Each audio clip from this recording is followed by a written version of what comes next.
Hello everyone, আসসালামু আলাইকুম। চলে এসেছি একটা নতুন ভিডিও নিয়ে। তোমরা সবাই দেখে আমার ডেইলি ব্লগ চাইতেছিলে যে আপু ডেইলি ব্লগ দাও, ডেইলি ব্লগ দাও। এর জন্যই নিয়ে চলে আসলাম। তো সকালে ঘুম থেকে উঠে আমি ওই সানস্ক্রিনটা ইউজ করি। তারপরে কুসুম গরম পানির সাথে ইসুপগুলির ভুসি আর তোতমা খেয়ে নিলাম। তারপরে চলে এসেছি নাস্তা বানাতে। আমি প্রায় সকালে হালকা নাস্তা করতে পছন্দ করি। তো এর আগে আমি এটার ভিডিও শেয়ার করেছিলাম। ওটস দিয়ে ডিম দিয়ে আমি এটা বানাই, আমার কাছে অনেক মজা লাগে। তো আজকে আমি ভাবলাম তোমাদের সাথে শেয়ার করে দেই। তোমরা অনেকেই বলেছিলে যে এটা কিভাবে বানাই, রেসিপিটা যেন তোমাদের সাথে শেয়ার করি, এই আর কি। তো আমি এখানে সবকিছু ধনেপাতা, কাঁচামরিচ, টমেটো এগুলো সব কেটে নিয়েছি, পেঁয়াজ, তারপরে লবণ, ধনিয়ার গুঁড়ো একটু আমি হালকা করে দিয়ে নিই, ব্ল্যাক পেপার দিই, টমেটো সস দেই, এইগুলো আমি আর কি দেই। আর হালকা একটু আদা দিলেও হয়, না দিলেও হয়, এই আর কি। তারপর একটা ডিম দিয়ে দিই, তারপরে ওটসটাকে মিক্সড করে তারপর আমি এটা হালকা অয়েল দিয়ে ফ্রাই করি। এভাবে খেতে আমার কাছে অনেক ভালো লাগে শীতের দিন। আর আমি সাথে এর সাথে টমেটো সস দিয়ে খাই। তো আজকে সকাল থেকে আমি মানে রাত পর্যন্ত কি করব, এই একটা ব্লগ আর কি। এটা কিছুদিন আগের ব্লগ, তো ভাবলাম এখন আমি এডিট করে আপলোড করে দিই। তোমরা সবাই দেখতেছি আমাকে কমেন্ট শুধু বলতেছে আপু তুমি ডেইলি ব্লগগুলো শেয়ার করো। তোমাদের কমেন্টে আমি আর কি অনেক আগ্রহ হয়ে আরও ইচ্ছা হলো, মনটা অনেক ভালো হয়ে যায় যখন দেখি যে তোমরা এরকম কমেন্ট করো। তো ইনশাল্লাহ আমি অ্যাক্টিভ হওয়ার চেষ্টা করব, আস্তে আস্তে সব জায়গায় অ্যাক্টিভ হব, শেয়ার করব ব্লগগুলো আমি কি করি। তো এই তো এখানে ওটসটা আমি ভেজে নিয়েছি, তারপরে আমি নাস্তাটা করে নিব, এই যে সস দিয়ে আমি এটা খাই। আর তোমাদের ভাইয়া সকালে চলে গিয়েছিল কাজে। তো আজকে ঘর ঝাড়ু দিতেছে, এটারও ভিডিও করতেছিলাম, এই আর কি। এই তো ঘর ঝাড়ু শেষ করে ঘরটা একটু গুছিয়ে নিলাম। তারপরে তো হালকা আমি তো এটা খেতে অনেক ভালো লাগে, আড়ঙের জুস, এটা সবাই ট্রাই করবো, অনেক মজা। এর মধ্যে আমি ঘরটর সব পরিষ্কার করে কাপড় চোপড় ধুয়ে শাওয়ার নিয়ে নিয়েছি, দুপুর হয়ে গিয়েছে। আর আজকে তেমন রান্না করিনি, মানে কালকে রান্না করা তরকারি ছিল, ওগুলো আমি খেয়ে নিয়েছি। আর আসলে নাস্তা দেরি করে করলে দুপুর না আমার খেতেও মন চায় না, তো ওদিন আমি খাইও নেই। ভাবলাম যে না, গোসল গোসল করে আমার বাসায় চলে যাই। আর দেখালাম আমার বারান্দা আমি বেশি গাছ লাগাই না, আমার ইচ্ছা আছে যে আমি বারান্দাতে অনেকগুলো গাছ লাগাবো। আসলে বারান্দার যত্ন নেওয়া হয় না, তো এর জন্য অ্যালোভেরা গাছ আছে, এইটাতেই আমার অনেক পুরো বারান্দা ভরে গেছে। আর মানি প্ল্যান্টের গাছ ছিল।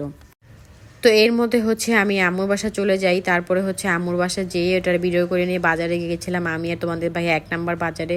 ওইখান থেকে আমি রূপচাঁদা মাছ আমার অনেক পছন্দ। এটা 1 নম্বর বাজারেই পাওয়া যায়, তো আমি গেলেই মাঝে মাঝে নিয়ে আসি। আর এইখানে মাছটা আমি ফ্রাই করার জন্য ম্যারিনেট করে নিয়েছি। আর এইখানে এই যে দেখো, তোমাদের ভাইয়া চাপ খাবে। ওইখান থেকে আমি চিকেন নিয়ে এসেছিলাম, তো ওইটাই আমি ম্যারিনেট করেছি। তো আগে তাকে এটা ভেজে দিতে হবে। তার এতই ক্ষুধা লাগছে যে সে এসে আমাকে হেল্প করতেছে, মানে সে খাবে তো এই জন্য, তাই না?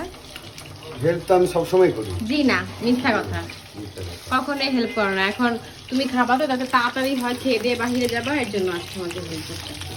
এটা তুমিই খাবো, আমি খাবো না। আমি মাছ ফ্রাই করে ভাত খাবো। তুমি কি দুইটা খাবা? আমাকে দিবা না একটাও? এই যে তুমি তোমার প্রিয় খাবার খাও। আমি ভাত খাবো। আচ্ছা তুমি খাও। আর তোমার জন্য চা বানাবো, আমি সবকিছু রেডি করে রেখেছি, বাট তুমি ঠান্ডা চা খাবা না। রাত্রে খাবো, রাত্রে। আচ্ছা, দেখলেই তো সে তার চাপ খাবে, তার জন্য চলে এসেছিল রান্নাঘরে। এই যে তার ঠান্ডা লেগেছে, সে তো চা খায় না, রং চা খাবে। তো আমি সব কিছু রেডি করে রেখেছি, বাট সে এখন খাবে না, সে পরে খাবে।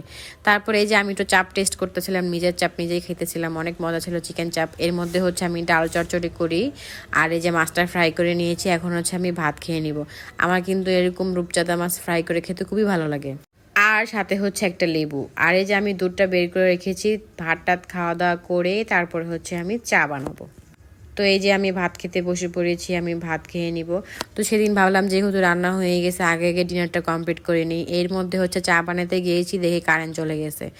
মাঝে মাঝে কারেন্ট যায়, কারেন্ট কিন্তু যায় না। সেদিন চলে গিয়েছিল, জানি না কেন। কারেন্ট যাক আর যাই যাক, চা বানানোর কোনো মিস নাই। এই তো আমি রেডিমেড চাটা বানিয়ে নিতেছিলাম। সবাই জানো আমি এই চাটা বেশি খাই, চাটা খুবই মজা। চা বানাতে বানাতে দেখো কারেন্ট আবার চলে এসেছে। আর এটা আমি 100 টাকা দিয়ে কিনেছিলাম, লাইটটা খুবই ভালো, কারেন্ট তো যায়ও না যদিও, তাও। তো এই যে চিকেন আমার 2টা ম্যারিনেট করা ছিল, ওইটাই দিয়ে ভাবতেছি, অনেক রাত হয়ে গিয়েছিল, তার মধ্যে আমি আর কোনো ভিডিও করিনি।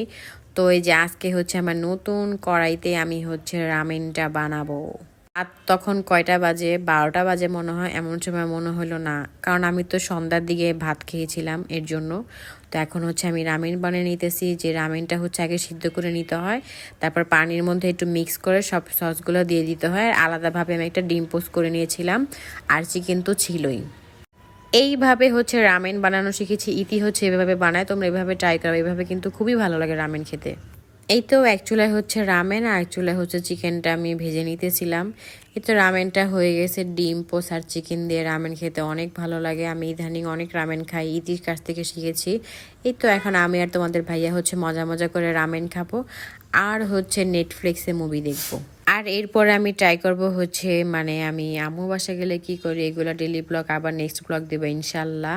আর এই দেখো আমার খাবার হয়ে গিয়েছে, আমি এখন নেটফ্লিক্সে মুভি দেখবো আর খাবারটা খাবো। আর নেক্সট ব্লগে তোমাদের সাথে দেখা হবে। টাটা বাই বাই, আল্লাহ হাফেজ। তোমরা সবাই বলবা যে এই ব্লগটা কেমন হয়েছে। বাই।